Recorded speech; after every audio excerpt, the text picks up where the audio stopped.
तो आज का दिन यासिन मलिक के लिए बहुत इंपॉर्टेंट है क्योंकि हाईकोर्ट में उनकी सजाए मौत पर सुनवाई होने वाली है। हमारी नजर भी लगातार इस खबर पर बनी रहेगी। आगे बढ़ेंगे। बारामूला पुलिस ने अलग अलग कार्रवाई में 4 मंशियात फरोशों को गिरफ्तार कर लिया है। इनमें 2 गैर मकामी भी शामिल हैं। खेतंगन,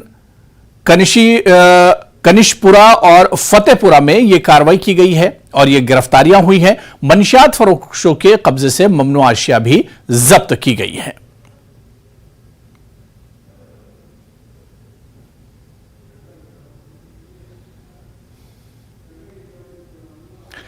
आगे बढ़ेंगे। जम्मू कश्मीर के भलीसा डूसा में सड़क की तामीर का काम पाए तकमील को पहुंच चुका है। भलीसा के लोगों ने डीसी डोडा और इंतजामिया का शुक्रिया अदा किया। साल 2006 में इस इलाके में सड़क की तामीर का काम शुरू हुआ था। 18 साल बाद सड़क की तामीर का काम अब मुकम्मल हो चुका है। इलाके के तलबा का कहना है कि 2-3 घंटे पैदल चलकर स्कूल जाना पड़ता था। राब्ता सड़क न होने की वजह से मरीजों को मुश्किलात पेश आ रही थी।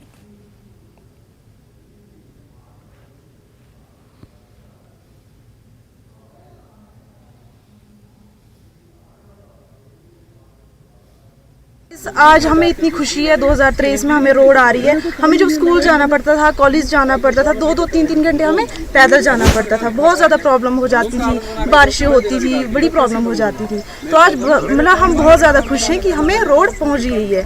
बस हमें ये है कि देखो विदाउट रोड के हमारे इतने मतलब टूरिस्ट इधर आते थे, लोग आते थे लोग घूमने। तो आज देखो रोड आ गई है, अब सारे आ सकते हैं, देख सकते हैं। बहुत ज़्यादा हमारी अच्छी जगह है यहाँ पे। ये बात आपने सच बोली कि जब हम स्कूल जाते थे, हायर सेकेंडरी कॉलेज वगैरह जब भी हमारा होता था, तो हमें 2-2, 3-3 किलोमीटर चल के जाना पड़ता था, चल के आना पड़ता था। कभी गर्मी होती थी, कभी बारिश होती थी, जिसकी वजह से हमारी स्टडी में हमें प्रॉब्लम्स आती थी, हमारा टाइम वेस्ट होता था। जब से रोड आई है तब से हर चीज़ अच्छी है। मतलब अभी जैसे जहाँ पे हमें 1 घंटा लगता था, वहाँ पे अभी हमें 20 मिनट्स लगते हैं। 2006 में इस काम मतलब ग्वारी ढोसा रोड का जो है काम शुरू हुआ। 2006 से लेकर 14 तक ये काको में बंद रहा, फिर भारती बंद रहा, और 14 से लेकर अभी तक जो ये अपने पॉइंट पर आज जो हमारी ये रोड पहुंची है।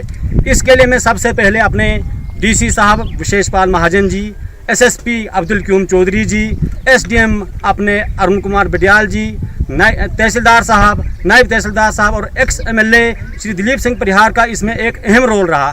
2002 में इसकी डीपीआर बनी थी और उसके बाद ये सियासत का शिकार हो गई ये रोड, और ये 2014 तक ये बस वैसे ही रहा, कठपुतली की ही तरह चलती रही। उसके बाद मुबारकबाद दूंगा अपने एमएलए साहब को, दिलीप सिंह परिहार जी को। उन्होंने जो पैन ली यहाँ के लिए, और उसके साथ साथ में जो है यहाँ की एडमिनिस्ट्रेशन ने जो पैन ली इस रोड के लिए, तो उनको भी सैल्यूट करूँगा कि मतलब रात दिन इन्होंने एक करके इस रोड को यहाँ तक पहुँचाने में हमारी मदद की। इस वक्त भी जनाब तहसीलदार साहब और नायब साहब आए हुए हैं, लेकिन वो जियो रेफरेंसिंग कर रहे हैं अभी इस रोड का, तो मैं उनको भी धन्यवाद कहूँगा। चलिए आगे बढ़ेंगे। मेला खीर भवानी के सिलसिले में डीपीएपी के सूबाई सदर और साबिक मेंबर असम्बली देवसर मोहम्मद अमीन भट्ट ने माता त्रिपुर सुंदरी के स्थापन देवसर का दौरा किया और यहां मौजूद कश्मीरी पंडितों को खीर भवानी मेले की मुबारकबाद पेश की। उन्होंने भाईचारा कायम रखने की अपील की और वादी में खुशहाली और अमन की दुआ की।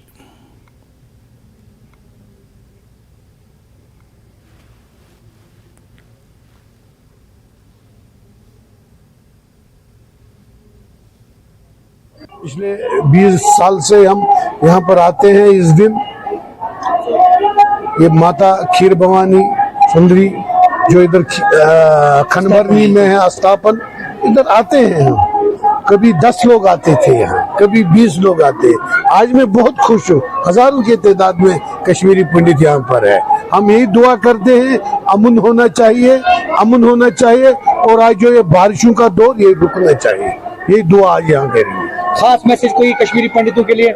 यही आए कश्मीर, रहे अपने अपने जगह जहाँ से ये है, वनपुर से थे, यसू से है, ज्यादा यही इसका हमसाया लोग यहाँ आते हैं। ज्यादा हम यही दुआ करें अपने घर आए। और तो चलिए यहां पर रुकेंगे फिलहाल छोटे से ब्रेक के लिए।